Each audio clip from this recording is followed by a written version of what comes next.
इन दिनों जो ये दौर है सारा संघर्ष का है और सच्चाई सामने लाने के लिए है। तो बहुत सारे सवाल हैं जो पेंडिंग रह जाते हैं। इंडिपेंडेंट कोई आपका सवाल हो तो आप भेजिएगा, हमारे पास लगभग 10-12 मिनट हैं।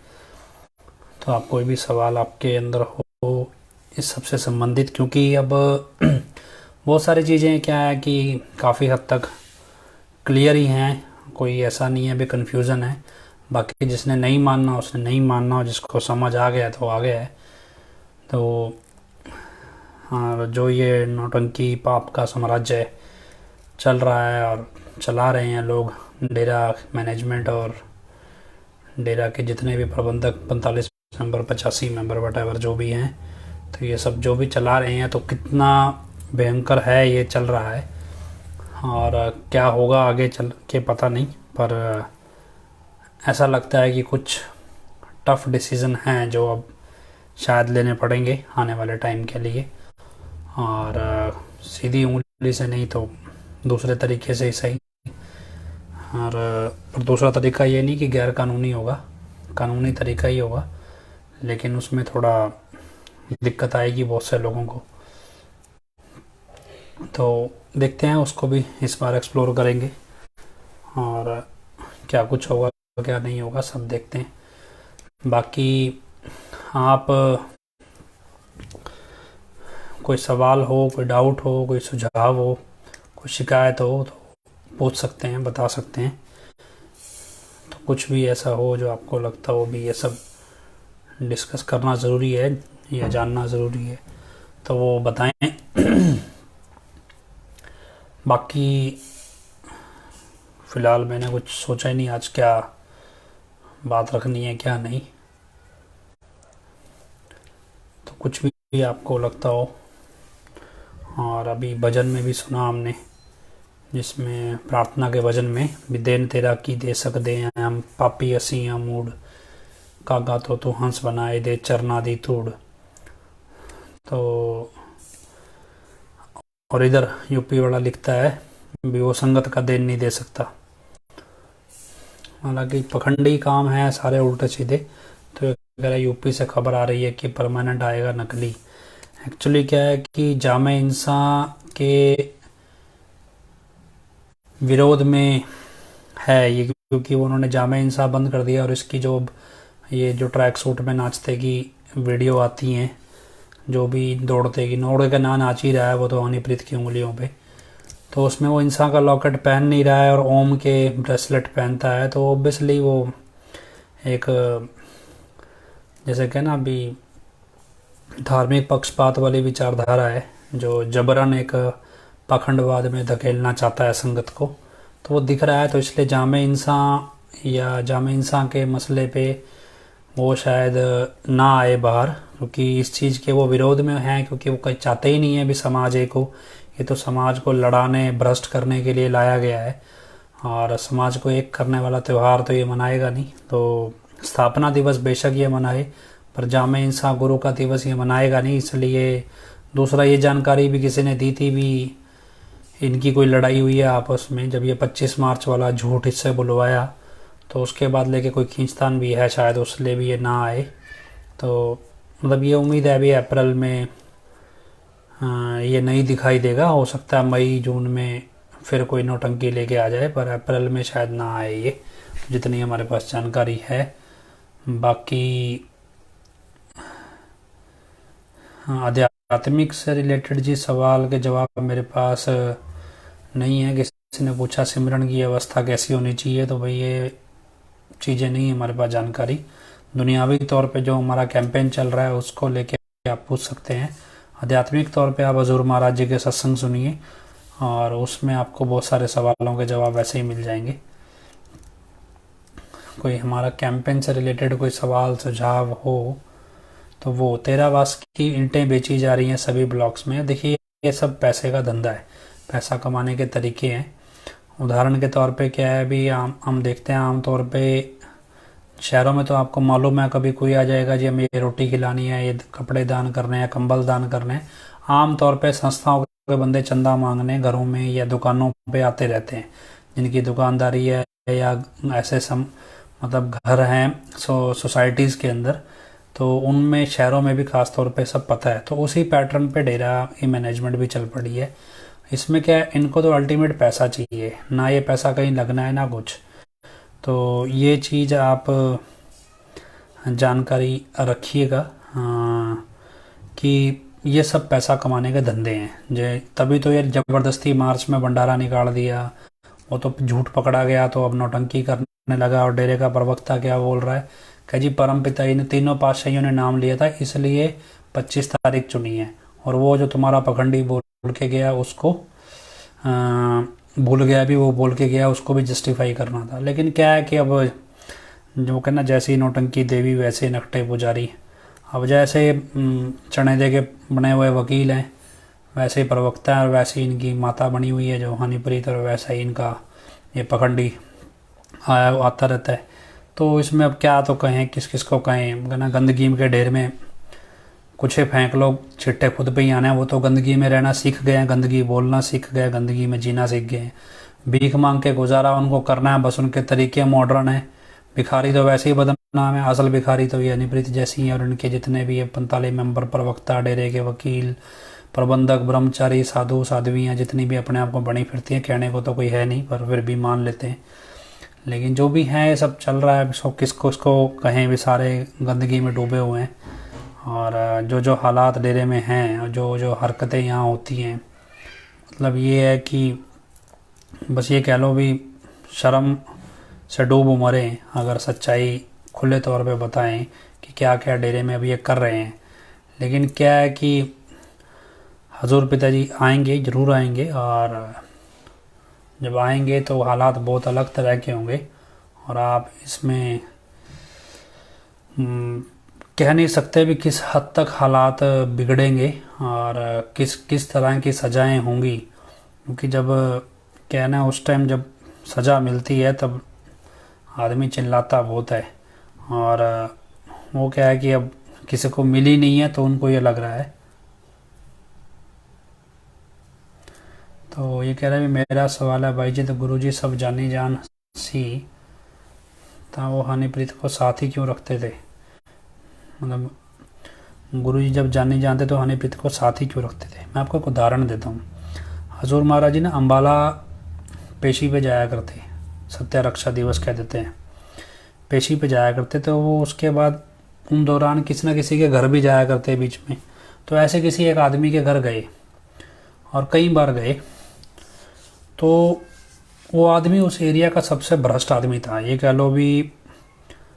वो ऐसा व्यक्ति था जो अगर आप उसको कहो जी मेरी लड़की की शादी करा दो, तो वो आपकी लड़की की शादी करवाएगा, फिर उसके घर में डिस्प्यूट करवाएगा, फिर उस लड़की का तलाक कराने के लिए लड़की को ब्लैकमेल करेगा, ये लड़के के परिवार से मेरे को ज़मीन ऐंठ के लेकर दो, और फिर उस ज़मीन पे कब्जे करेगा। और इस तरह से वो संगत का इस्तेमाल करता था। इस लेवल तक का काम भी वो करता रहा। तो ऐसे किसी के घर पिताजी गए, और ये कई बार गए। तो उस दौरान तो किसी ने शिकायत कर दी पिताजी के सामने। शिकायत क्या कि पिताजी की शिकायत ही पिताजी को कर दी कि जी आप इस व्यक्ति के घर चरण टिकाते हो, और या गए हो या आए हो, और ये व्यक्ति इस इलाके का सबसे बदनाम व्यक्ति है। ऐसा कोई एरिया मतलब कोई गलत काम नहीं है जो ये नहीं करता। और कितने लोगों को इसने ठगा है और भ्रष्ट है, और बहुत सारे अफसरों को खरीदना बेचना, लोगों के ज़मीनों पे कब्जे करना, लोगों के परिवारों में मतलब रिश्ते करवा के ब्लैकमेल करके ज़मीनें हड़पना, ये सब इसका धंधा है। और उसमें ये सबके साथ पुलिस के साथ वगैरह सब उल्टे सीधे धंधे मतलब ये करता है। और आप इसके घर चरण टिका रहे हो भी, हमें ये भी आप ऐसा क्यों करते हो? तो हजूर पिताजी ने वचन फरमाया बेटा भी संतों को भी कुछ उधार चुकाने पड़ते हैं, या संतों को कोई कह लो भी कर्म चक्कर है जो किसी का होता है वो पूरा करना पड़ता है। कहने का मतलब किसी के पिछले जन्म के कर्म होते हैं और वो कर्म पूरे करने पड़ते हैं संतों को। और ऐसी ही एक और उदाहरण हजूर पिताजी का आता है भी, जब एक बार हजूर पिताजी कहीं जा रहे थे तो रास्ते में अचानक से गाड़ी रुकवा ली, और रुकवा के एक पेड़ के नीचे बैठ गए। आधा घंटा उस पेड़ के नीचे बैठे रहे और उसके बाद उठ के चल दिए। तो फिर बाद में किसी ने पूछा, सेवादार ने भी, यह क्या रहस्य है जी, जब हजूर पिताजी भी आप एक पेड़ के नीचे आधा घंटा बैठे रहे, कोई वजह नहीं थी, कोई मिलने नहीं आया, कैसे? तो हजूर पिता ने वचन फरमाए भी इस जो रूह इस पेड़ के साथ जुड़ी है भी उसके कर्मों में आधा घंटा हमारा साथ लिखा है, और इसलिए हमें यहाँ वो वचन पूरे करने पड़े, मतलब वो कर्म का उसका फल उसे पूरा करना था। तो ये चीज़ें आम तौर पे हैं। तो हो सकता है हनीप्रीत की पिछले जन्म की कोई भक्ति हो जो उसको ये साथ मिलना हो, तो हम इसको इस नज़रिए से भी देखते हैं। और क्योंकि क्या है कि भक्ति हो, लेकिन भक्ति क्या है, कई बार तपस्या की होती है, पिता कहते हैं पिछले जन्मों में, लेकिन स्वार्थवश की होती है। तो वो काल को भी पता है जब मालिक ने धरती पे संतों ने आना है, तो उस तरह से वो काल भी ऐसे ही किसी पुरानी रूहों को भक्ति के जो भक्ति करके आई होती है उन्हीं का इस्तेमाल करता है अपने जाल में फंसा के। तो ये कोई बड़ी बात नहीं है।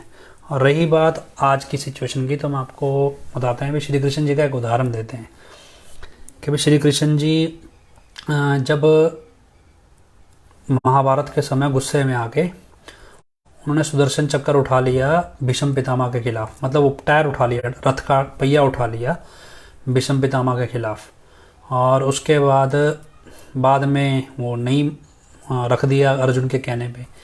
लेकिन उसके बाद जब शाम को युद्ध मतलब विराम लगता है सूर्यास्त के बाद, तो सभी भीष्म पितामह को कौरव बधाई देने लगे भी बड़ा बढ़िया, भी आपने तो कृष्ण को प्रतिज्ञा तोड़ने पे मजबूर कर दिया। मतलब भीष्म पितामह ने ये प्रतिज्ञा ली थी कि वो श्री कृष्ण जी को प्रतिज्ञा तोड़ने पे मजबूर कर देंगे और हथियार उठाने पे विवश कर देंगे।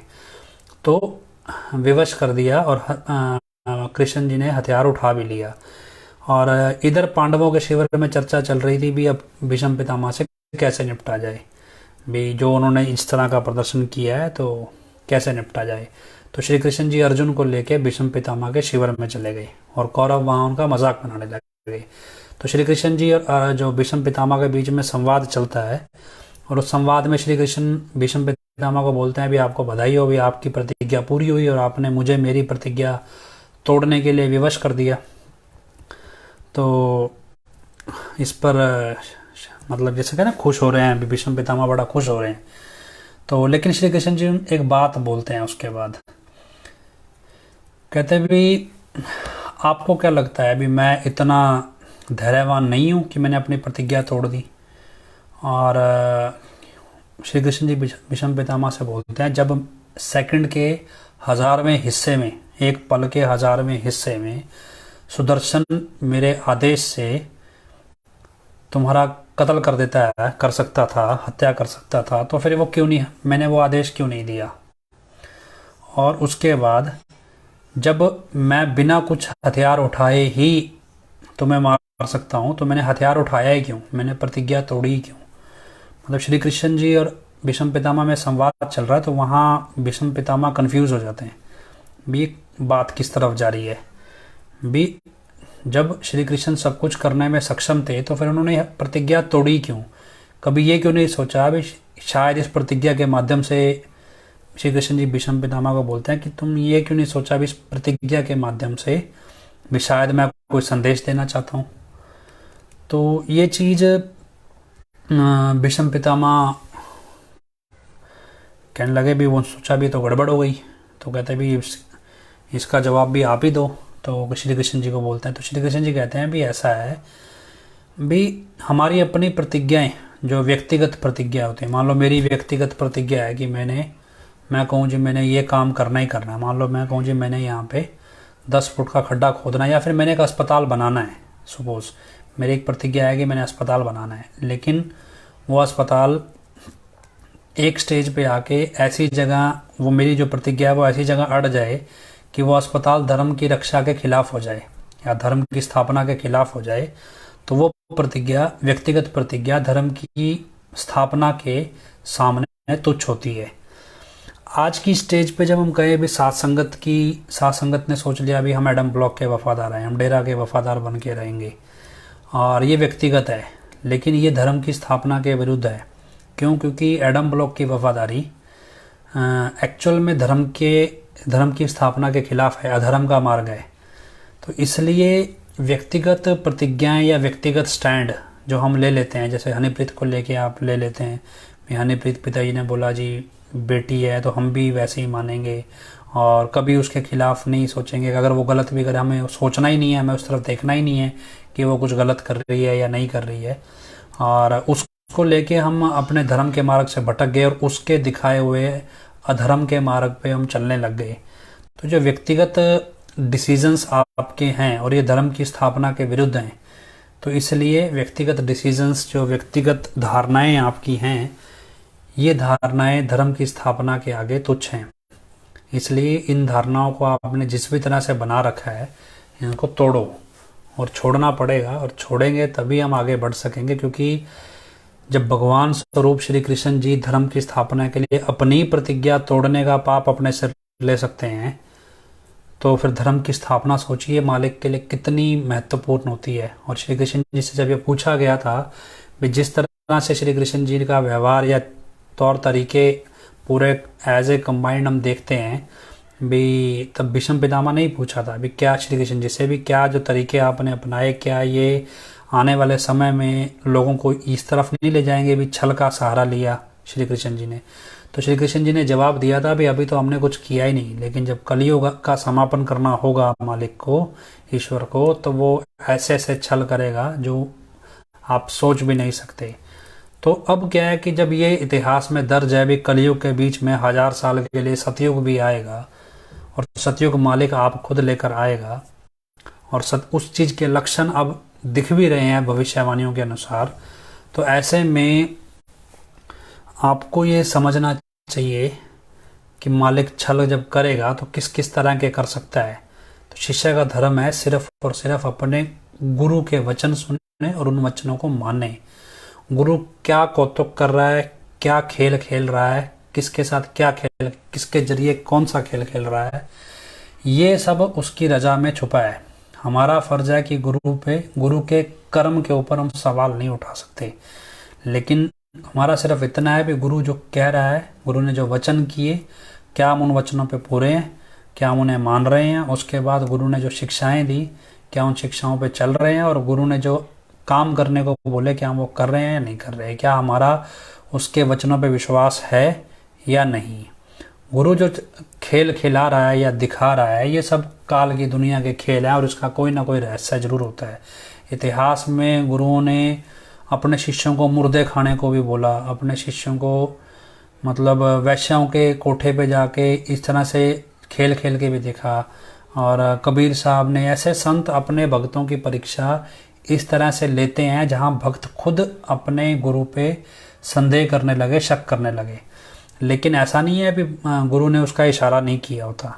कितनी बार पिताजी ने इशारों में कितनी बार बोला, हालांकि स्पष्ट तौर पे बोला है भी हमारे अगल बगल में कोई खड़ा हो, बैठा हो, चाहे वो कितना फन्ने खाओ या नन्हे खाओ, वो आदमी आदमी है और वो कब चलता पैसा खोटा हो जाए कोई भरोसा नहीं।